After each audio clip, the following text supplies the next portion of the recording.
As you guys know, I'm doing my best to curb my bias as we watch this season of the OC. I'm really trying to do my absolute best. I will say this, if you start an episode off with Gina and Emily, you're going to make it very difficult for me to give a shit.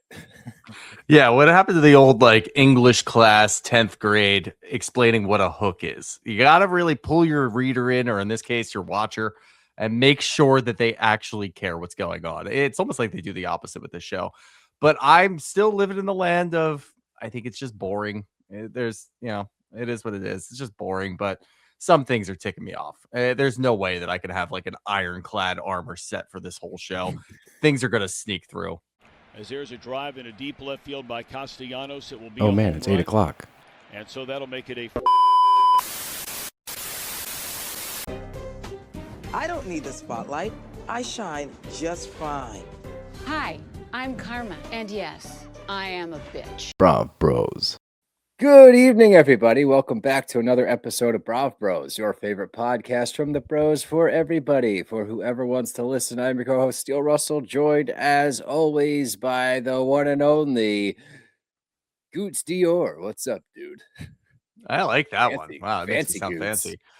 I'm making the executive decision that we are going to record this entire podcast. I'm then going to just cut it up into individual TikToks and just post that because that's what we're talking about. TikToks are important. TikToks are the foundation of every friendship. Everybody knows that. Everybody understands that one. Why do they think I'm not even talking about producers. Why do the cast people think that some of the situations they get themselves in and talk about at length is interesting? It's not. It's just not. And it's fine. Look, OC has been awful. It's been a train wreck. It's been terrible. It's been contrived. It's been a lot of things. Boring, I'm okay with. If I just kind of turn my brain off for a little while, 42 minutes to be specific, fine. I'm okay with that. I still have to recap it, but not a lot happens, and I'm okay with these episodes. The TikTok thing, God damn it. Yeah. Like with Tamra and Heather, I'm like, really, dude, I can't. And then we're going to sit with Gina and Emily and Shannon for 10 minutes to open the episode off, doing these wacky hijinks about TikTok. That's my job, right? Between the podcast and my cooking thing, I'm a full-time, I don't like the word influencer, content creator. Yeah. Okay. Whatever. You guys don't want to hear about this shit. You don't want me to talk about it. I don't want to watch them talk about it. It's not interesting. You want to scroll and see people doing things. I don't need to see Gina and Emily explain to Shannon the importance of a social media presence. And then Gina being like, oh, we're just so wacky. I got us a hoodie with 2 heads on it. I don't want to see that. I don't want to see you guys blowing out birthday candles with stockings on your head. I don't want to see you talking to Shannon about why she needs to up her social media game. I agree. Shannon, you're leaving money on the table. Let's focus on that part, the financial aspect. Let's get into specifics, not this. Not this where it's Gina giving stupid gifts like, oh, I got you a candle, smells like your 40s are over. And check out this hoodie. Oh, we're so wacky. Me and you, Emily, we're just so wacky. Let's go. Let's do a TikTok. No, fuck you. I think the word hijinks was actually used in this scene very seriously. It was not ironic. It was not goofy. It was very serious. And I don't think I've heard that one before. But yeah, I think we're encroaching into very, very bad territory with Gina. She's finally financially comfortable enough where she's starting to think that she's rich. She's starting to think she's important. The thing that I think Gina had going for her at one point is something we talk about in other shows, is that she was relatable in certain regards. It's like, okay, yeah, I mean, OC is one of those shows where you do have a lot of rich people. We don't really question it. We just let them go around and throw their money around, and then we go have a scene with Gina. It's like, okay, that's a nice little reprieve, and we talk about something real, something different. She's now in this weird territory where she thinks she's powerful, and I can't stand it. And we know what they're doing. I mean, we're going to break it down this episode alone. We talked about it last week. The playbook is newbie comes in. I can't go after anybody else in this group because I will get my head bitten off. Let me go after the newbie. And I'm going to come about it from the strangest angle possible for a woman in their 40s. Like, hey, that's my best friend. I'm just making sure she's okay. What are we doing? Why are we doing any of this? Emily is also not innocent. I know she changed her tune this week, talking about how she actually liked the gift. I thought it was a nice gift. You started off saying that it was wrong. Heather said it was okay. Shane said it was okay until he saw the vibrator. Terry said it was fine. He got the joke. Whatever. You've now changed your tune, but I know what you're doing. You know that Gina is now going to go after Carmella. So you're like, oh, let me play nice to Carmella and get close to her. So I'm still part of the storyline. Gina and Emily are the lowest people on the totem pole, and Carmella's already ahead of them. Just get rid of them. Like, I can't deal with them anymore. It's so annoying. All of their storylines that they force every year, and that you can see it the moment a light bulb goes off. It's like, wow, let's talk about this. This will be good. This will get me another season. They're literally going season to season, and there's no rhyme or reason as to why they're still there. I don't understand it either. And you're 100% correct. And this whole thing, this go after the newbie because I can't go after everybody else. I can't believe that we watch it season after season after season after season, right? The Katie Janela of it all. Like, that was the blueprint for what we're seeing with Carmella. Are you kidding me? That you feel like your best friend is being infringed upon via a Dior clutch. So you have to try and make this a storyline. And then between the TikTok and you trying to use cool kid words, I didn't know she had bankroll like that. You don't say that. That's the first time you've ever said bankroll in your entire life. And why are we talking about this? And Shannon Bedore, of all people, is the one that calls out.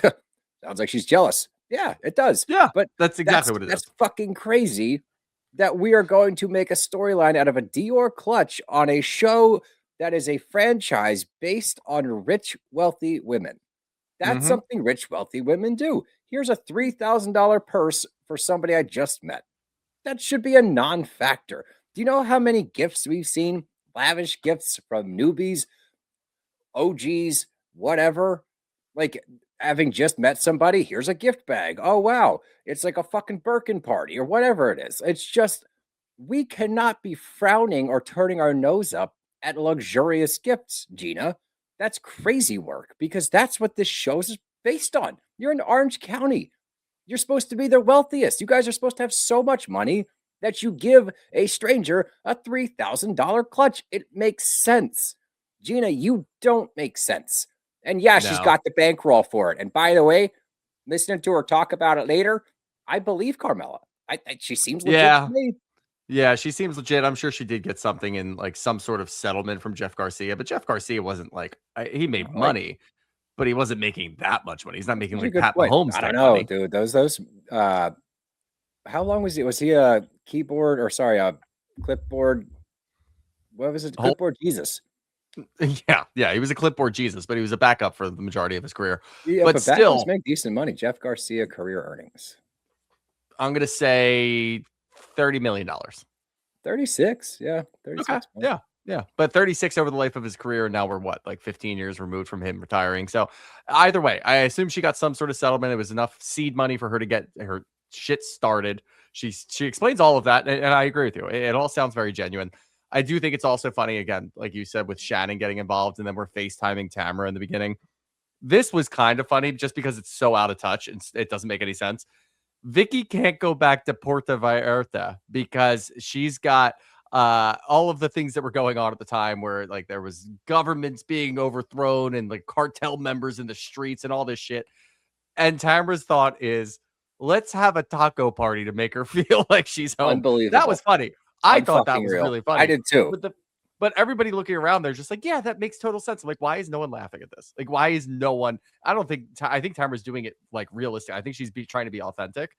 She doesn't realize it's funny. Like, we're sitting at home. That has to be funny. But the other part of that, and going back to Carmella, is why is no one just sitting here like, all right, she got Emily a $3,000 clutch. Well, how's she going to treat my birthday? Like, start making jokes about that. Start holding her accountable. Like, if she gives you something else for your birthday that doesn't match up to that, have beef with that. That's totally fine, because she opened herself up to that. Instead, we're just jumping on her right away, and you haven't even had a conversation. It's just, it's so quick. Like, they don't let things settle. They just have this in their minds. They're like, I need to get this out of the way first. I need to start off the season with a bang. I need to let this coast for about 5 or 6 episodes, and then I can just go back to doing what I normally do, which is nothing. It's just, it's the same script every year with these two. It's, I know I'm lumping Emily in there. She hasn't done anything yet, but I can already see the wheels turning, and I know what she's going to do. Gina does the same thing every year now, and it's just getting so tired. I agree. I also agree, though, about the Puerto Vallarta thing. A cartel is attempting to overthrow the government. They are invading the streets of Puerto Vallarta, and we're concerned about Vicki Gunvalson. Yeah, who is not there. I thought she was there at first. I was like, oh shit, No, that she's sucks. gone. Like she's held up in her room. She can't go anywhere. No, she's in OC. And we're like, hey, we gotta make her feel home. God, do you think Vicki's okay? Because her transplant city is under attack by the cartel. Let's not talk about the ramifications of the actual people that live in Puerto Vallarta. Let's worry about Vicki. I mean, we don't, and we shouldn't in Housewives go into socioeconomic issues ever, because I don't need to hear what they have to say about it unless it's funny and they're so out of touch that it makes sense. But yeah, Vicki. Also, this can be funny because I do think that she's really going to like cry about what's going on down there, even though she's lived there for like 4 or 5 years. It's just that shit is always going to be funny to me, but no one calling this out, no one calling out the Carmella gifts thing. It's just, I can't deal with it. Yeah, it's going to get worse. I told you too. I told you episode 1. You're like, I don't know if that's going to be a thing. That's definitely going to be a fucking thing. Absolutely going to be a thing. It's going to span the entire season. I'm so dreading it, but we move on to Tamra and her friend Fernanda, who I'm assuming is going to work into a friend of role based on the intro we got there. The intro, yeah. Yeah, but you got Heather and Jenn joining, and, you know, we're recapping what's been going on. Jenn talks about her sit down with Grayson and that she feels like a failure because of what's going on. She didn't know, and they all have their mom moment, which was nice to see. But this, oh my God, this pissed me off so much. I was so like, what are we doing? Now Tamra goes after Heather because Heather doesn't do TikToks with her. Granted, Tamra has been interviewed on this show talking about how she doesn't give a shit about TikTok. But now she gives a shit because Heather doesn't do TikToks with her. And she's like, you know, it sounds so stupid and petty, but now that I'm compartmentalized and in a box, it just feels like you want to be friends, but you don't want people to know about it. Guys, no. We're in our 50s talking about the fact that we're not in each other's TikToks. No. And if we're going to do this, don't do this on camera. I don't give a shit. I really don't care. I mean, you know what's happening right now. This is just Tamra branching out. That's all she's doing. She has one little iota of an idea of what Heather said to Jenn that then Jenn spilled the beans. She's trying to get some sort of crazy reaction out of Heather. So she's going about it in every different angle. Now she's just throwing everything out there. She's throwing the kitchen sink at her. Maybe if I talk about TikToks and not being involved, even though I don't want to be involved, that'll get under her skin. It's not really working because Heather's already in defense mode. She's in deflection mode. It's not going to get under her skin because she can pass the buck very easily, as we see later in the episode, and it won't matter. It never lingers. It never hangs around. Then when Heather gets back into a good position again, where no one's really talking about it, she'll then turn and go after somebody else, like a Jenn or Carmella at some point in the season, I'm imagining. That's what's going to happen. Again, it's copy and paste every season. We can always see it coming from a mile away. It's just tough when we get stuck in that rut. And again, like nothing going on right now is really pissing me off. It's just that they're just casting things out there right now that I'm like, I know where this is going to go. And eventually I'm going to get really tired of it. But right now it's just not enough to really aggravate me. It's just, again, not a lot going on, not enough substance here. That's fair. I think I get quicker to frustration because, like you said, we know exactly where it's heading.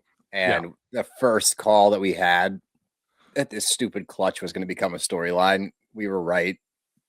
And seeing the copy and paste over and over again, this scene in particular, we did Heather and Tamra 2 years ago. That was the thing, right? And here we are sitting there, and Jenn is inserting herself, which I'm fine with, where she's like, you know, I'm just confused by your friendship. I'm glad Jen's calling out Heather because she is in a unique position in which Heather said to her, I don't have a buddy. Let's be buddies. I want you to be my buddy. And they had like that heart to heart. So she's in a weird spot in a good way where it's like, hey, you wanted to be friends. Now I'm commenting like a friend and you have an issue with that.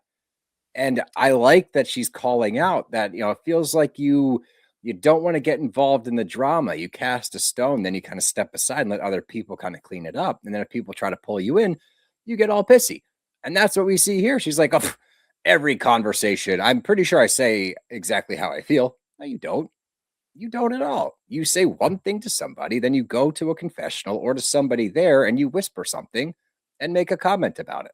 So I'm glad that at least Jenn is calling that out. I guess I'm glad Tamra's calling it out just because we can add a little fuel to the Heather fire, as I assume that's what we're going to try to do. I just don't have a lot of confidence that we're going to get it to the finish line because we've seen this before where it's like, let's poke and prod Heather a little bit. Heather gets defensive, indignant, and kind of shuts down.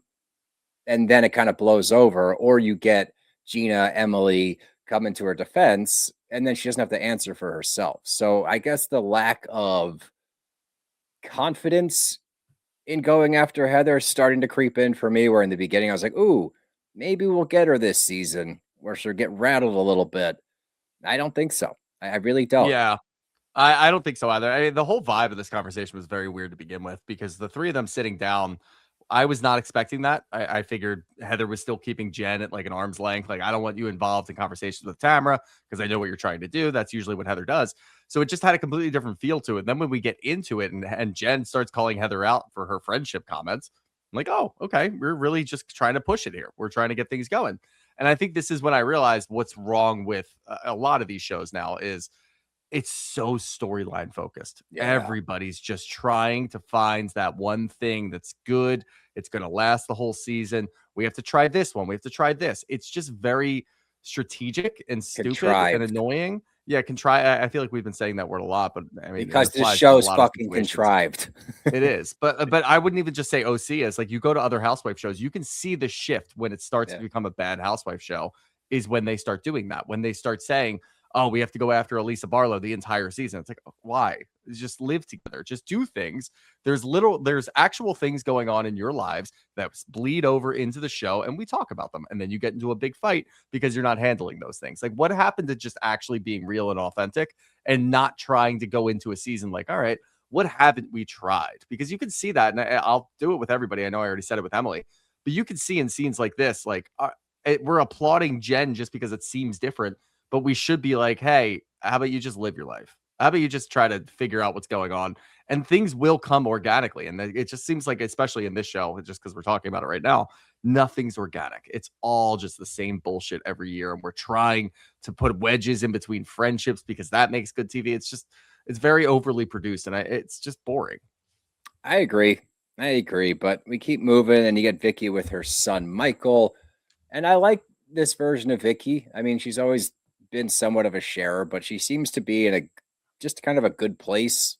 So I like the way that she's going about her business. She's talking to her son. I don't think that a mom ever needs to talk to a son about sperm or word it with, you don't have to say it. You know, you could say like, are we going to, take some steps just to make sure. Samples? You're right with samples? I don't think samples is cool either. I think we just kind of stay away from sperm talk.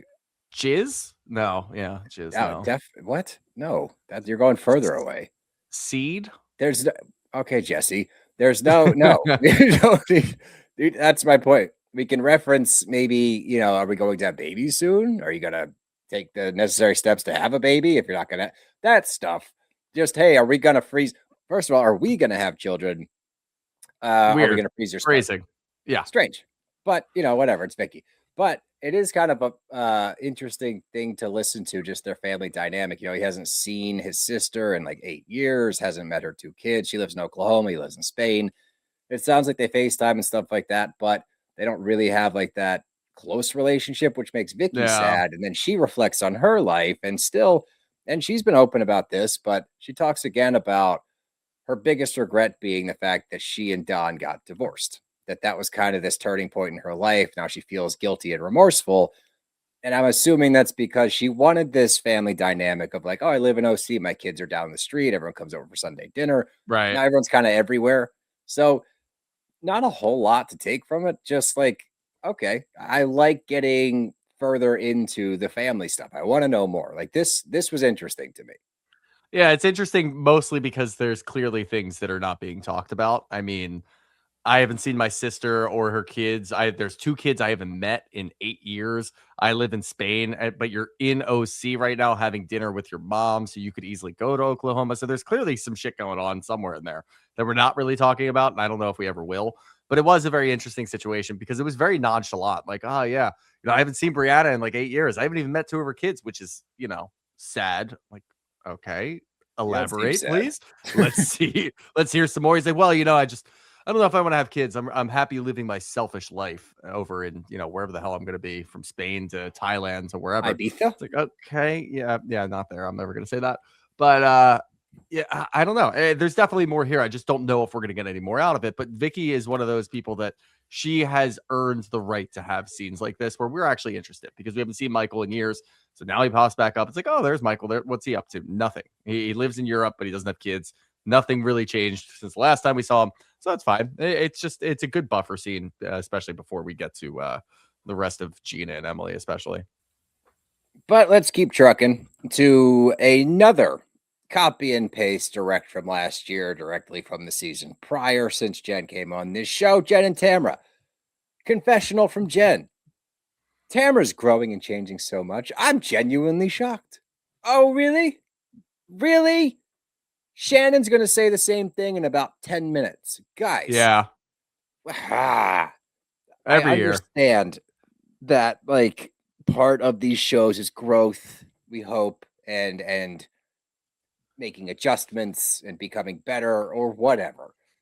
We cannot, on a show where everything else is the exact same as last year, as the year before, this Tamra shit, since she's been back, this is it every season. It's, will Shannon and Tamra be friends again?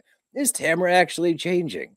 And every season, everybody on the cast buys into it and says, oh, she changed. Why? Because she learned not to react in the moment. She just does her shit behind the scenes now, more so than she used to, which she did behind the scenes as well.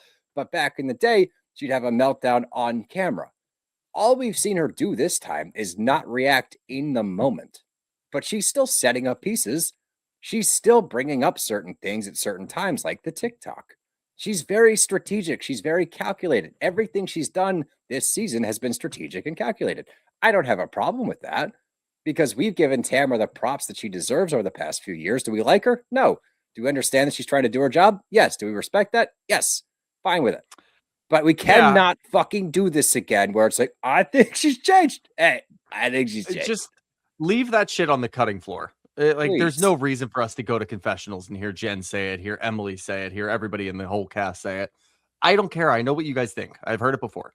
I'm fine with the way the timer's operating, because I do appreciate the fact that she tries to get certain things out of the way early. Like, all right, I'm not in a great place with Shannon right now. Vicki, help me out. Let's just mend some fences here, and we'll get back to it so we can move forward past this and get into some other shit. Like, that's exactly what we should be doing. So I appreciate Tamra for that, because no one else on the cast is going to do it. But there's always the Tamra problem, which isn't really her problem. It's just that other people can't really deal with her.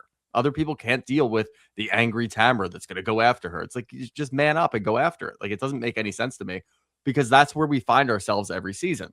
There's opportunities to call out Tamra for the shit that she does. And every time that it happens, that person then takes a step back, buckles under the pressure, and can't continue it. So it doesn't work. But I do think, in a weird way, Tamra would love it if you could get that to the finish line. Tamra would love it if we can get a full season out of going after Tamra, because at the end, all she really cares about is making a good product, being a good housewife. She can do that if she has a good supporting cast, but everybody else is either not interested or afraid of her, so it never really goes anywhere. So we have to have scenes like this. And again, I don't give a shit. Like, I know what you guys think. I just don't need to go to the confessional, 4 or 5 times per person every season. Tamra's really changed. Like, we can see it. She's not reacting, sure, but she's doing other things, and she's doing things to try to make the show good. Fine. That's exactly how she should be operating. But I don't need you guys to go to your confessionals and say it. It's just, again, it's just bullshit that this doesn't need to be mentioned at all. Knock it off, damn it. But Carmella arrives, and they let her know that Gina's been talking some shit. We get that scene of, like, some cowgirl sex workout, as they call it. And thank God we didn't spend too much time there. I know. But the gift situation comes up, and Emily says, thank you so much for the bag, but I will tell you, Gina's been very vocal about it. Cue the clip of Gina being fucking vocal, accusing her of an ulterior motive. And Tamra and Jenn are like, maybe it's because Gina feels protective of Emily. Okay, let's break this down. How did we get there? I don't know. How does a normal person jump to that? Because I don't get it. No clue. Also, all right, fine. But what's the ulterior motive of a bag? Like, what is this clutch? What is she trying to do? Like weasel their way in between I you don't and know. what do you like? It doesn't make any Yeah. sense. Like it's not logical. Like what are you Like, talking about? Are you let's jealous just because you didn't get a bag? Are you jealous because you can't afford the bag? Like what's the that. issue, Gina? But I think like when we go through the motives, like what do you think happened? Carmela got somewhat up to speed on how the show works, who's friends with who's Try close to friends get with close who. to Emily? And my whole strategy here is to get close to Emily. Like, come on. I know you guys think a lot about yourselves, but let's just break that down right there Let's very be simply. realistic. That's kind of far-fetched. If anything, Carmela would come in and try to get close to Vicki, try to get close to Tamra, maybe Heather. Shannon, so that she immediately gets, yeah, maybe Heather, so that she can immediately insert Pretty herself much in anybody situations. but Emily or Gina. Literally, yeah, literally anybody but Emily or Gina. I know it just happens to be that Emily's birthday happens early in the season, but I do think it would probably be no matter whose birthday it is, they're getting that clutch. They're getting something from Carmela that's probably $3,000. That's just how she operates. We're not letting things ruminate. We're not letting things sit and having another party and seeing what Carmela shows up with. Like, go have we have a lot of Halloween parties. Go have a Halloween party. See if Carmela shows up with like a $2,000 bottle of wine and be like, wow, damn, maybe she's got some money. Maybe she's just throwing her money around. She's got Some kids. bankroll. They seem like they're doing okay, except for skipping class. But let's figure out what's going on here. Instead, it's like, this is just weird. And we agree. It is weird that she gave Emily a $3,000 handbag. But if she's got money like that, who the fuck cares? That's what it's all about, unless you guys are jealous. And it just reeks of jealousy. She's got a $35,000 a month rental. Like she's got quote unquote bankroll apparently. Mm-hmm. And here's my thing. Let's just look at it very, very basic. New housewife coming on to a storied franchise of very wealthy women. New housewife tries to show that she has quote unquote bankroll. Hey, I can hang with these ladies. Here's a $3,000 clutch for a stranger. In my head, that's a good move for a newbie. Mm-hmm. It's announcing your presence with authority. It's letting people know that, yeah, I got cash too. And I'm going to come in here and I'm going to ruffle some feathers. That's cool with me. But I do not understand why that's a problem to the point that we're now talking about it for the third episode in a row.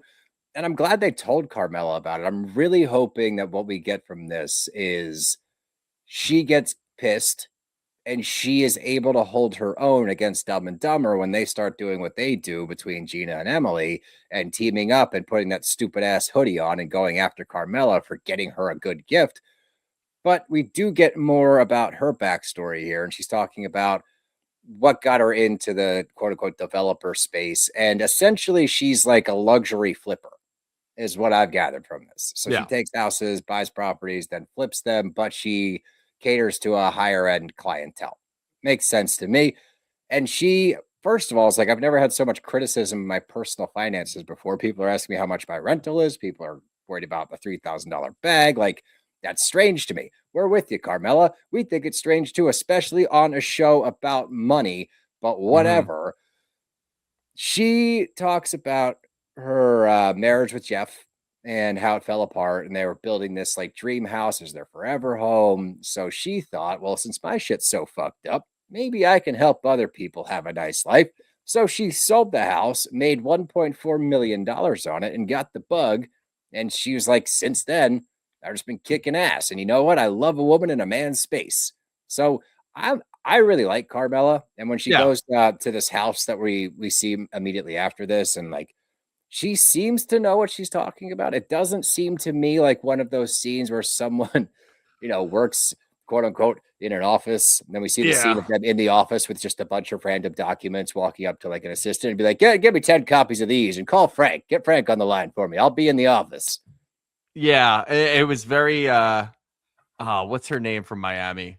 Stephanie. Yeah, that's when they exactly did the what I'm Stephanie talking about. scenes. Yeah. So those are the two that go side by side my head.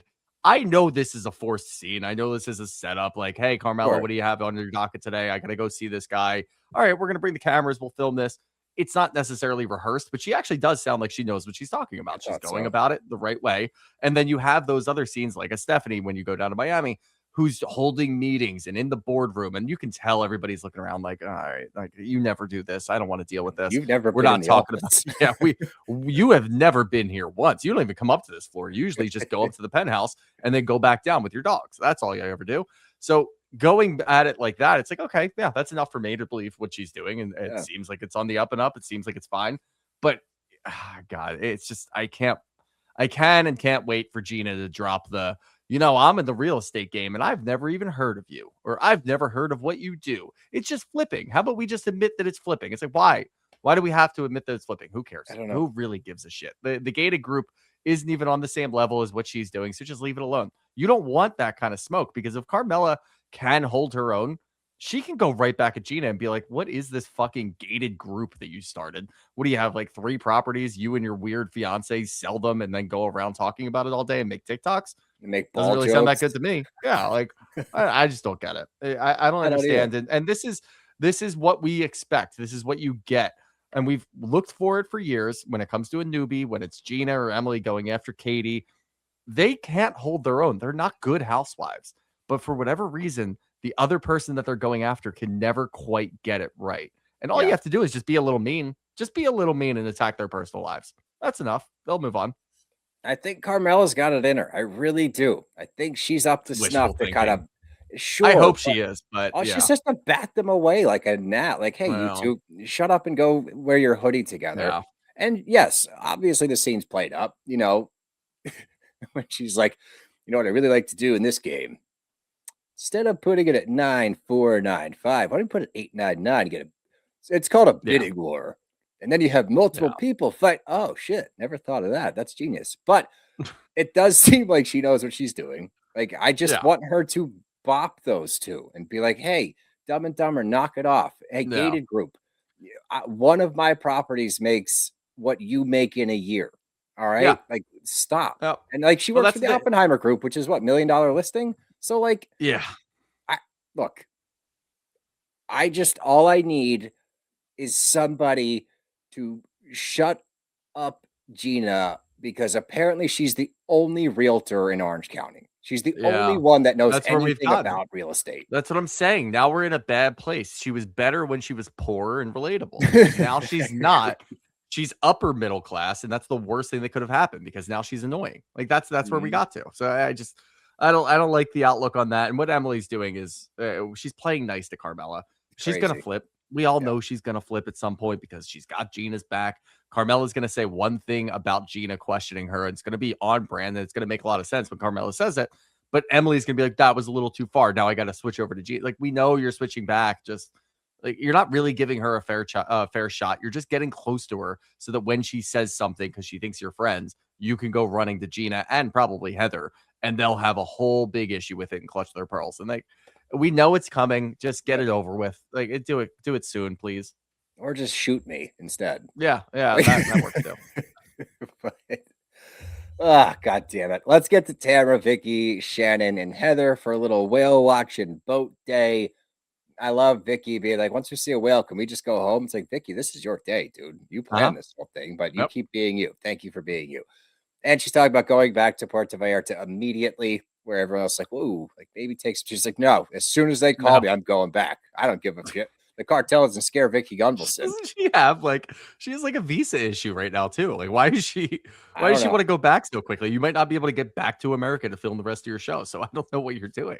Yeah, she's just Vicki being Vicki. I don't have any problems with it. But as we know, Tamra's having a Puerto Vallarta party for Vicki, and Shannon texted her to help come over and decorate. Now, I have two sides to this one. One, here we go again. But two, and this is the one I'm holding on to more, good. If we can get these two to just fucking squash it and just be able to coexist, have some fun moments. Maybe you do get the Trace Amigas bopping around a little bit where Vicki, Shannon, and Tamra can have some funny moments. Awesome. Like, I'm so much more into that idea than another season of Shannon versus Tamra. Like, just make up. Yeah, that's what I said last week when we got the Trace Amigas back together. I was very enthralled that we were getting it out of the way early. It was episode 3. Let's just do it. Bring it together. Vicki is a very good mediator. She'll be able to make sure that both of your best interests are in mind, and we'll be able to move forward. And I'm okay with not being friends. Just move forward. So we stop talking about it, because we were already done. We already hit like our our energy factor at the point of like episode 2 where we keep going to confessionals. It's like, hey, did you talk to no, like I didn't talk to Tamra. Now we are talking. Now we're okay. As long as Tamra can kind of like, I don't know why I'm gonna say this, but as long as she can keep it in her pants in the sense of like, hey, I'm not gonna go overboard on this whole friendship thing like she usually does, where she's like, oh, we're all back together. This is fantastic. And then she just does something else that obviously pushes Shannon away. And Shannon's a little timid here and there. We'll be okay. We can at least coast through the season where there aren't issues, because I'm sorry, Tamara and Shannon butting heads is just not entertaining anymore. It used to be. It's kind of sad now. I agree. So hopefully we're getting to a place of cordiality at the very least, but this is hopefully going to ignite a fire in Carmella that's going to get her to kind of bop multiple people in this group, because Shannon went shopping with Carmella, and Vicki, for whatever reason, has this weird vendetta against her. And I know exactly why. It's because she was in Playboy, she was a playmate. So she's taking the low hanging fruit, which is going to happen multiple times this season. You called it episode 1 that this was going to be a thing. And here it is. You know, she got naked for money. Am I impressed? No, I'm not impressed. Don't do that. Like, that's fucking stupid. Like, come on now. Like, she has made, like, taken whatever that was and turned it into this. And also, I don't care how you make your money. As long as you're a good person, I could give two shits. It's like all those dudes that clamor about, oh, OnlyFans models, and they get so quote unquote up in arms about it. Meanwhile, those are the guys that are subscribed to OnlyFans. Like, shut up. I hate this. Is such a moot point to me. I think it's lazy as shit to just point out the fact that she was in Playboy and that's somehow a bad thing. Like, it's dumb. Just nah. Vicky's gonna lose this one. And I'm curious more so than anything how the rest of the ladies are going to defend it, or if they're going to jump on board with it, because I think that this could actually be something that can drive a wedge in the group and ruffle some feathers, like really get under some people's skin, because I need some people to take the logical, reasonable approach and go, that's a stupid thing, Vicki. Like, let's not do that. And then we might actually have like a come to blows verbally between some big hitters. Like, I'm cool with that. I'm cool with that. And I also think that I imagine that Carmela has gone through years of her life where she had to defend, quote unquote, her stance on that and what she did when she was younger. I think maybe it's a little too early. I wanted Carmela to get ahead of it a little bit more, talk to other women in the group, like make sure that it was very nonchalant. Like, yeah, I was a Playmate of the Year. Talk about it a couple more times, be able to defend it in a way of like, all right, I'm just throwing this out there right now so you guys can't come back later. Unfortunately, Vicki just jumped on this right away. She's got a weird vendetta towards her. I don't know how this is going to end up. I know where Vicki's coming from because she is the businesswoman of all businesswomen.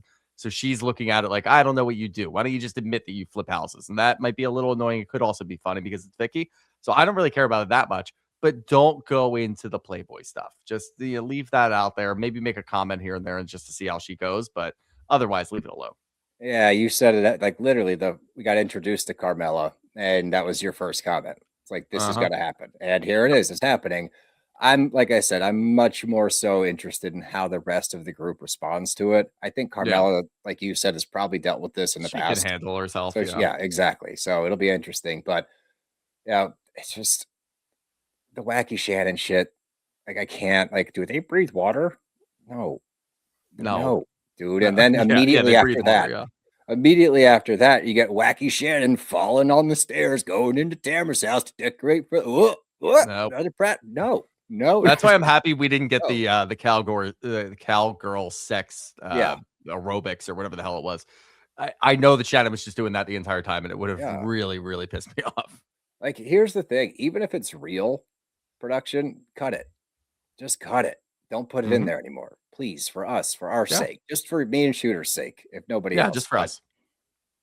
Tamra has a game set up, and like I said, love her or hate her, at least she does her job, because she's upset about the box comment and the fact that Heather compartmentalizes their friendship. So I got a game tonight, friend in a box, and Heather has no idea. And Shannon, this is encouraging, because her takeaway from that is just like, probably gonna lead to a fight. That's it. She didn't have more to say about it. She wasn't like, oh, here comes Tamara again. It was just like, I'm not getting involved, but sounds like it's gonna be a fight. I'm like, oh, okay. Good. Progress. Yes. Yeah, stay great. out of it. Stay out of it. Please. Understand what Tamra's going to do. See it for what it is. Make a comment just saying, well, that looks like a good way to set up a fight. I'm out. Cool. Good. Stay out. That's probably better for you anyway. Love that. And I love that we get Vicki.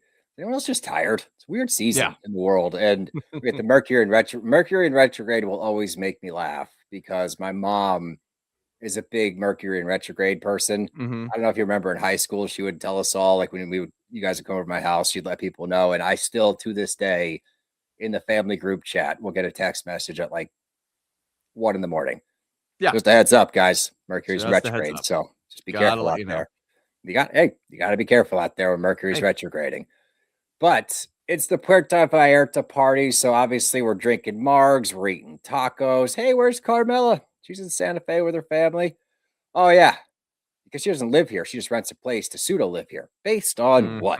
What do you know about Carmella, Vicki? Like, what are you talking about? Also, like, since when is that an issue? That's become recent. Lives in fucking New York.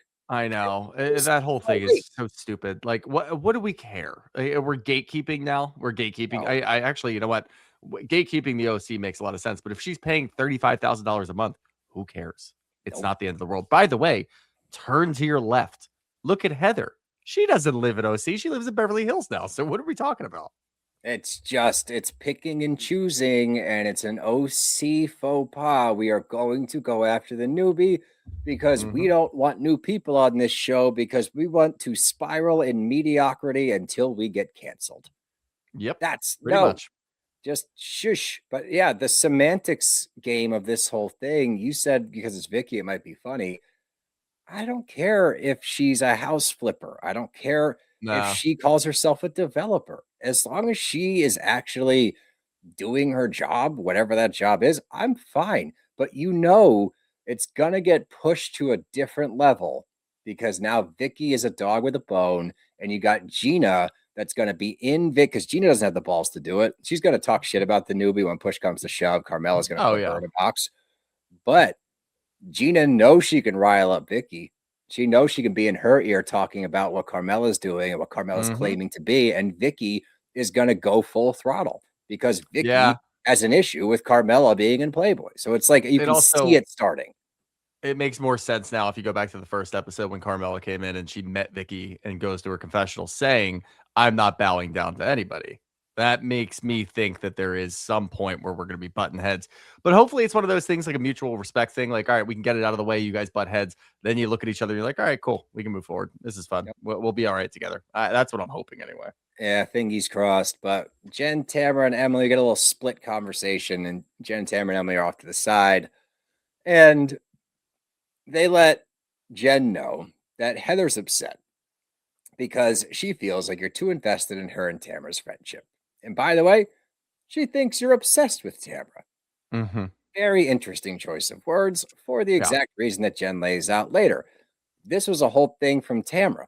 Tamra said this with the hair extensions and all the stuff that Jenn was doing to emulate the workout classes, all the shit. So that's pointed. And Heather knows that. Heather is not dumb. And she wants to be able, and this has kind of been our issue with her for years now. She wants to be able to just get involved when she wants to. And that's what they said earlier in the episode, which I was actually impressed they called that out.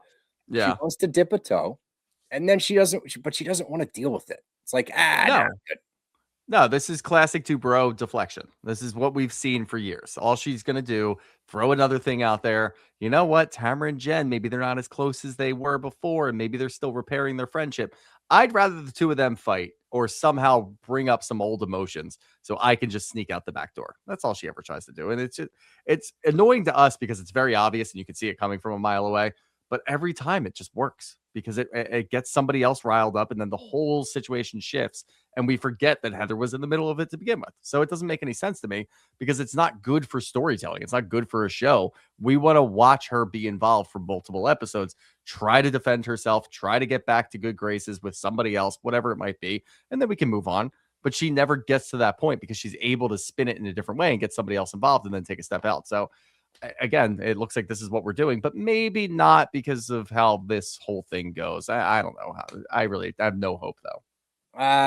I don't actually have hope, but it did give me a brief sense of like, ooh, maybe, because the fact that Tamra is continuing to go after Heather gently, the fact that in confessional she's going a little bit harder about the Heather Mm-hmm. thing than calling Yeah. her out on the Dubrow deflection, which I like that very much. Nice call.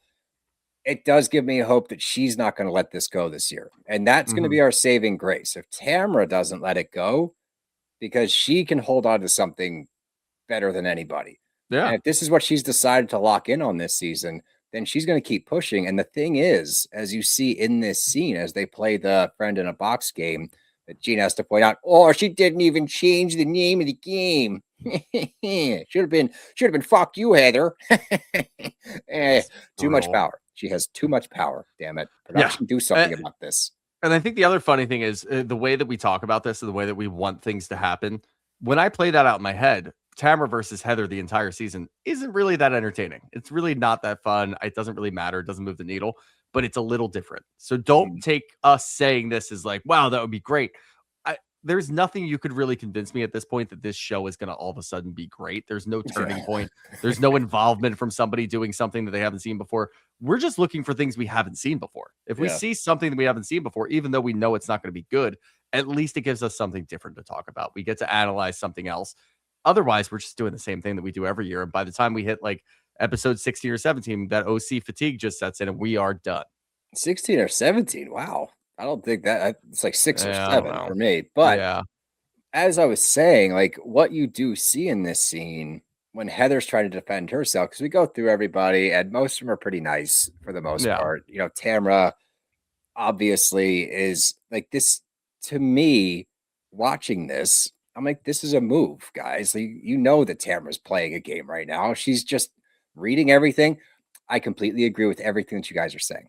I have no issues at all with anything that's in my box. Everyone's like, well, I'll be. Tamra's changed. It's like, guys, like, no, you don't. Come on. Come on. But the thing that I locked in on is the fact that once Heather starts going and she's reading her stuff, people start kind of going in, and Emily's saying, like, all you've done is talk this entire time. I've only heard you talk. And you get Tamra questioning their friendship. I'm confused because you make it seem like we're friends and you talk to everyone else that you don't want to be my friend. It's very confusing. Jenn jumps in and she's talking about how, Heather, you want to be buddy with me. And then I have a comment as a friend should about this weird thing with Tamra. And now you're going to somebody else. You don't even have the balls to talk to me and tell me you're upset with me after we just hung out. But you told me you need a buddy. That doesn't make sense. Heather gets rattled. And she does not really know what to do. She's spinning and saying, like, would you let me talk? Would you let me figure? Nothing she says lands. And it was kind of sporadic. That gives me hope that if Tamra can keep on this and keep leaning, she gets support from Jenn. If you actually have an Emily that not necessarily goes against Heather, but just stays out of it. Again, is it exhilarating? No. No. Is it different? Yes. The other issue I have is as we kind of like wind down that whole conversation, Jenn seems visibly upset. And I know she's going through a lot with Grayson and all the other stuff that goes along with it and the divorce. I think we might lose Jenn. I think we're going to lose Jenn very soon in terms of the fight against Heather. And then obviously if it's just Tamra and Heather going back and forth, Tamra needs to tap somebody else in. I don't know who else she can tap in at this point because no one else really wants to go against Heather. Maybe it's an Emily, but I don't see that lasting very long. So I'm afraid that we're going to lose Jenn because she's been a pretty good catalyst, at least again, for something different, for going after Heather and having something of substance that Heather slipped up and said something to Jenn and she took it right to Tamra as she should. But if we lose Jenn along the way, then it's just Tamra and Heather. And if Tamra feels like the tide's turning or she's not getting anywhere, she's going to abandon it. And then we're kind of just back to square one with everything, which I don't know. Maybe they're saving us in a way because it wouldn't be that entertaining anyway. But at least if we get a couple episodes out of it, it just staves off that hunger. Yeah, that's fair. And yeah, I noticed that too with Jenn. She kind of checks out towards the end of everything because, again, I think she's just irritated with it and dealing with she's a lot like of shit. She's reading all of her box things. She's like, "You're a really nice and kind Peacemaker, person. hype girl, that's understanding cool. and kind. Thanks, guys. Wow, yeah, you're a hype girl because like."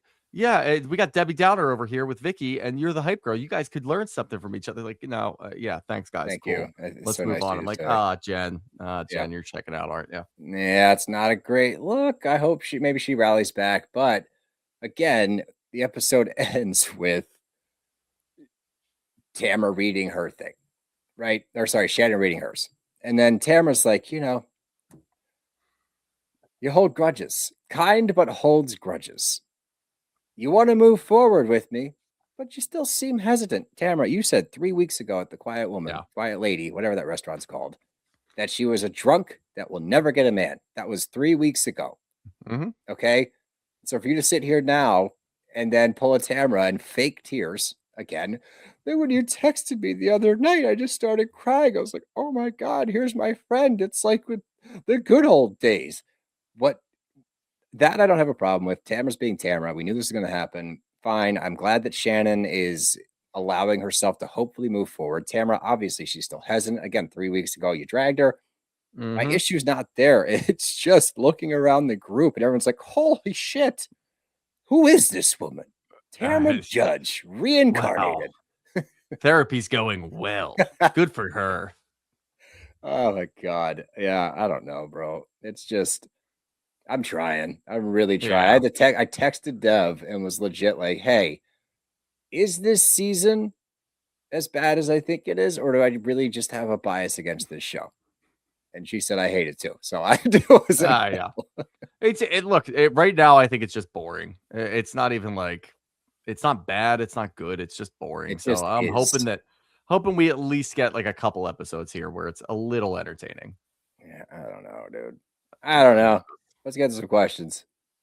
First one up here from Emma Gordon. Was this episode sponsored by TikTok? Must have been. Honestly, maybe. It's the only way that it makes sense. From Dak Attack. Is everybody else bored? Yes. Very much so. Kat Louise Phillips. Why is Tamra still here? I find the boring people more fun to watch than the boring and cruel. Here's what I'll say, Kat Louise Phillips. If Tamra wasn't here, what would we be talking about? But literally, she's involved in everything that's going on other than the Carmella thing. I know. And even that she's involved because she's the one that told at the workout thing that Emily's talking shit. So like literally, what would we be discussing without Tamra? We hate Tamra, but necessary evil. Yeah. As this goes on, I hate her less and less, and I hate everybody else more. That's funny.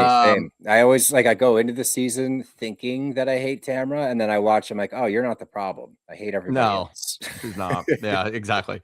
From Audrey V. If given the choice, you can only choose one. Who would you fire, Gina or Emily? Gina. Right now, I think I'd still fire Emily. I just think she brings like nothing to the show, and she's like telepathing all of her moves, and it's just so tough to watch. But I think Emily right now, but Gina, I know she's getting close. I can see this one coming. She just grinds my gear, dude. God. From LTPDX, why would producers think we want to watch TikToks being filmed? Thank you. I don't know. I really have no idea. Like, it's not interesting. I don't get This one's funny too. From Blacksmith Trev, sad that the only thing Gina and Emily can offer as storylines is making TikToks. Yes. Yeah. That's what they do. From It's Thin, why the F is this Dior gift a storyline? How do we feel about Carmela thus far? We don't know, and I'm hopeful for Carmela. I like her right now, but I can see it's not even necessarily her. I could just see her falling into the OC trap where all of a sudden she's just boring and annoying. Yeah. From Vanez, Lacey from the Valley on RHOC. Why not? Sure. Throw her out. Bring Jesse over too. Cancel the Valley. Bring Jesse over with Lacey, and maybe we have something there. It's worth a shot. From Stacy J. Boyer, I love you guys, but this show needs to die or at least go on pause. It's exhausting. Yeah, I can see that. It's not going to, but we agree with you. From SM Kazi, when did Jenn turn back to liking Tamra? When filming started? Correct. Yep, that's sure. We'll end on this one. From Marissa and Palma, if the bros could each put one housewife in a box to ship away, who do you choose? Can't choose Gina or Emily. Let's do any franchise. You can pick one housewife that you just can't deal with anymore. Oh, across the board? Oh, interesting. Every time we do this, run through the franchise. Yeah, I've got one in mind that I think would disrupt it in a good way, and that would be Heather Gay. Oh, interesting. I don't hate that. Because I still think we've got a huge slump coming in. Although there's a lot of things going on with Salt Lake City with There's a divorces lot and of separation. shit popping off. So that'll at least get us going in the right direction, I hope. But after I'll last stay season, in Salt Lake and go with Whitney. Okay. Yeah, I thought about that one too. She brings nothing to the show. Yeah, I will end on this one yeah. though, only because it's a good full circle from K Sparkle K. The coming for Heather feels contrived. Yep. Sure does. It's a word that only applies to this housewife show. If you hear us doing it in other shows, there's a problem. Yep, that's what the C and OC stands for. Yeah, contrived. Real Housewives of Contrived. God. Oh boy. Well, I will say thank you to everybody in the questions that are thanking us for doing quote unquote the Lord's work. Yeah, you know, we will suffer through this for you as we always do. Because you guys listen to it and we love you. But that's all I got. You got anything else? Nope. Well, that's our show. Bros are out of here.